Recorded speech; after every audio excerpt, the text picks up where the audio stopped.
विश्वं दर्पणदृश्यमाननगरी तुल्यं निजान्तर्गतं पश्यन्नात्मनि मायया बहिरिवोद्भूतं यदा निद्रया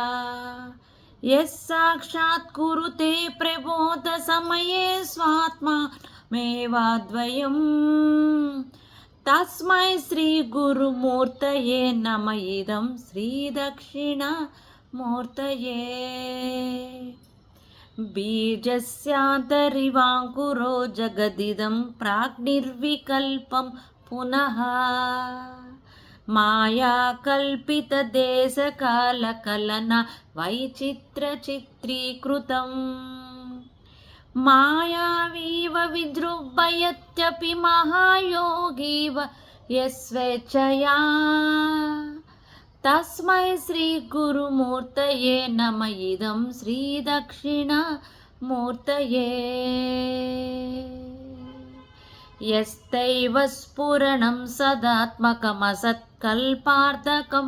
भासते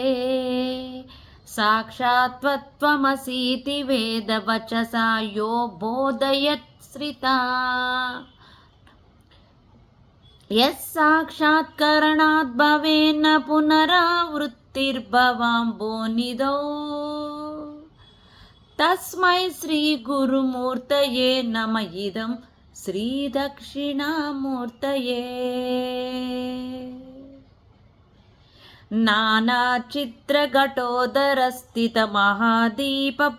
नानाचित्रघटोदरस्थितमहादीपप्रभाभास्वरं ज्ञानं यस्य तु चक्षुरादिकरणद्वारा बहिःस्पन्दते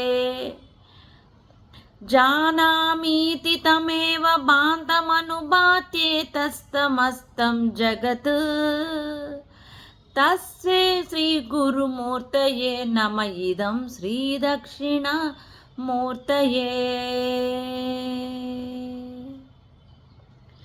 देहं प्राणमपीन्द्रियाण्यपि चलां बुद्धिं च शून्यं विदुः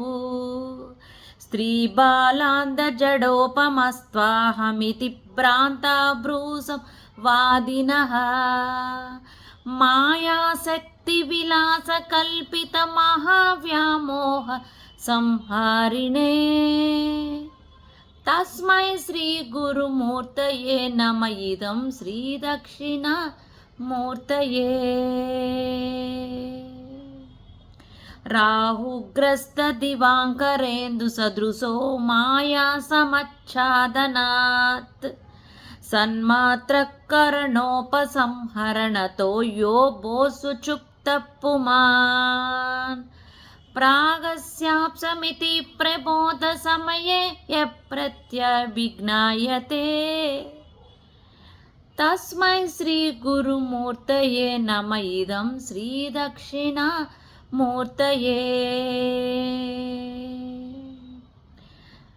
बाल्याद्वीषपि जाग्रदादिषु तदा सर्वास्वस्थास्वपि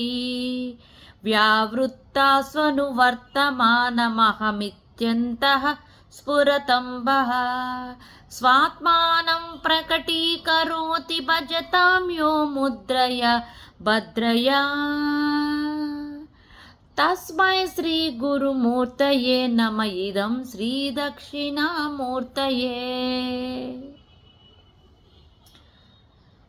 विश्वं पश्यति कार्यकारणतया स्वस्वामी सम्बन्धतः